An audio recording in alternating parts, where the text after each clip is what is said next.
Hi friends, நினைத்தேன் வந்தாய் சீரியலில் தான் நம்ம இந்த வீடியோக்குள்ளே பார்க்க போகிறோம். வாங்க நம்ம வீடியோக்குள்ளே போகலாம். எழில் ரொம்பவே கோவத்தோடு இருந்துட்டு இருக்கிறாங்க. அப்போ அவங்க அம்மா எழில்கிட்ட சமாதானப்படுத்துகிறாங்க. நான் சொல்கிறத கேளு எழில், என்னதான் இருந்தாலும் சரி, நீ அவள் கழுத்தில் தாலி கட்டியாச்சு, அதனால் சுடர் உன் பொண்டாட்டி இல்லைன்னு ஆயிராது அப்படிங்கவும், அம்மா இன்னொரு முறை நீங்கள் இப்படி மட்டும் சொல்லிகிட்டு இருக்காதீங்க சொல்லிட்டேன்.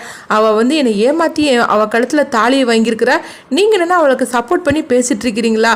அவள் நினைக்கிறது ஒரு நாள் நடக்கவே செய்யாது. இந்த வீட்டுக்குள்ளே அவள் வந்துடவே கூடாது, அப்படி மட்டும் வந்துட்டானா நான் சும்மா இருக்க மாட்டேன் பார்த்துக்குங்க அப்படின்னு எழில் கோவத்தோட பேசிட்டு இருக்கும்போது அப்போ சுப்பிரமணி சொல்றாங்க, நான் சொல்றது கேளுங்க, அவன் மேல எந்த தப்பும் கிடையாது அப்படிங்கும்போது, இங்க பாரு நீ எதுவும் பேசிட்டு இருக்காது அப்படின்னு எழில் அவங்க சுடரோட அப்பா போட்டு திட்டிட்டு இருக்கிறாங்க. அப்ப எழிலோட அம்மா சொல்றாங்க, என்ன எழில் இந்த மாதிரிக்கெல்லாம் பெரியவங்கன்னு கூட பார்க்காம பேசிட்டு இருக்கிற அப்படிங்கும்போது அப்ப மனோகரி சொல்றாங்க, நீங்க அவரை போட்டு திட்டிட்டு இருக்காதீங்க, அவர் மனசுல எந்த அளவுக்கு வேதனை வச்சிருந்தாருன்னா அவர் இப்படிலாம் நடந்துப்பாரு, அதை நீங்க கொஞ்சமாவது யோசனை பண்ணி பார்த்தீங்களா அப்படின்னு மனோகரி எழிலோட அம்மாட்ட சொல்லிட்டு இருக்கிறாங்க.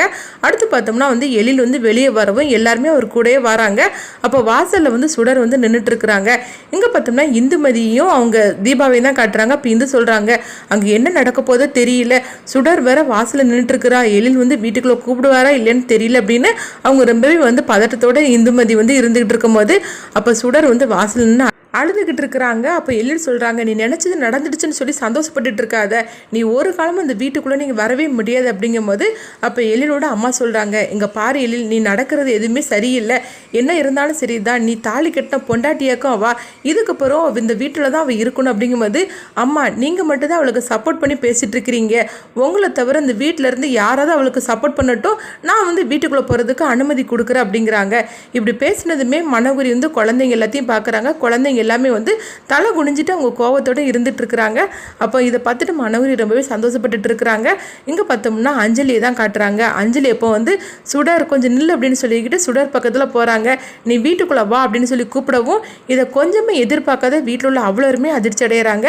அப்போ எழிலோட அம்மா சொல்கிறாங்க, எழில் நீ சொன்னே இல்லை, என்ன தவிர இந்த வீட்டில் யாராவது அவளை கூப்பிட்டாக்கி வீட்டுக்குள்ளே விடுவேன்னு சொன்னேன், இவன் பாரு அஞ்சலி போய் சுடரை கூட்டிகிட்டு வாரா அப்படின்னு சொல்லவும் இதை கேட்டதுமே எழில் எதுவுமே பேசாமல் அமைதியாக அவங்க வீட்டுக்குள்ளே போயிருந்தாங்க. இதை கொஞ்சமாக எதிர்பார்க்காத மனோகரி கோவத்தோடு இருந்துட்டு இருக்கும்போது அப்போ அஞ்சலி சொல்கிறாங்க, சுடர் வா வீட்டுக்குள்ளே போகலாம் அப்படின்னு சொல்லும்போது சுடரும் சிரிச்சுக்கிட்டே அவங்க வீட்டுக்குள்ளே வராங்க. அப்போ சுடர்கிட்ட அவங்க எழிலோட அம்மா சொல்கிறாங்க, வலது காலை எடுத்து வச்சு உள்ளவாமா அப்படிங்கும்போது சுடரும் வீட்டுக்குள்ளே வராங்க. அடுத்தது சுடர் சோகத்தோடு நின்றுட்டு இருக்கிறாங்க. இங்கே என்ன நடந்துச்சு ஏது நடந்துச்சுன்னு எனக்கு தெரியாது, சொல்ல போனாக்கி அந்த மண்டபத்தில் அவர் பக்கத்தில் நான் எப்படி உட்கார்ந்தேன், அவர் எப்படி என் கழுத்தில் தாலி கட்டினார்னு எனக்கு தெரியல அப்படின்னு சொல்லி அவங்க யோசனை பண்ணிட்டு இருக்கிறாங்க. இங்க இந்துமதியை காட்டுறாங்க. இந்துமதி ரொம்பவே சந்தோஷப்பட்டுட்டு இருக்கிறாங்க. என்ன இருந்தாலும் சரிதான், அஞ்சலி சுடர் மேல வச்சிருக்கிற பாசம் உண்மைதான் அப்படின்னு சொல்லி அவங்க ரொம்ப சந்தோஷப்பட்டுட்டு இருக்கும்போது அப்ப எழில்கிட்டே அவங்க அம்மா சொல்றாங்க, பாத்தியா அஞ்சலியுடைய மனசுல எந்த அளவுக்கு சுடர் இருந்துகிட்டு இருந்தானா அவளை வீட்டுக்குள்ள வான்னு சொல்லி கூப்பிட்டுருப்பா, நீயும் கூடி சீக்கிரத்துல அவளை புரிஞ்சுப்ப எழில் அப்படிங்கப்போ எழில் கோபத்தோடு அங்க இருந்து போயிருந்தாங்க. அப்போ பார்க்கும்போது சுடர்கிட்ட சொல்றாங்க, சரிம்மா நடந்து போச்சுது, நீ போய் ரூம்ல போய் ரெஸ்ட் எடு அப்படிங்கப்போ அப்போ சுடர்னு சரின்னு சொல்லிட்டு அவங்க ரூமுக்குள்ளே போகிறாங்க.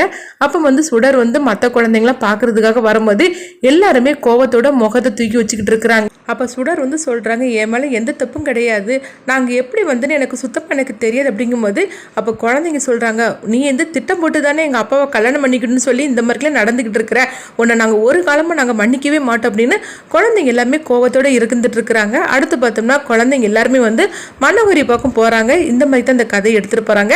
அடுத்தது என்ன நடக்கும் சொல்லி நம்மளும் வெயிட் பண்ணி பார்க்கலாம்.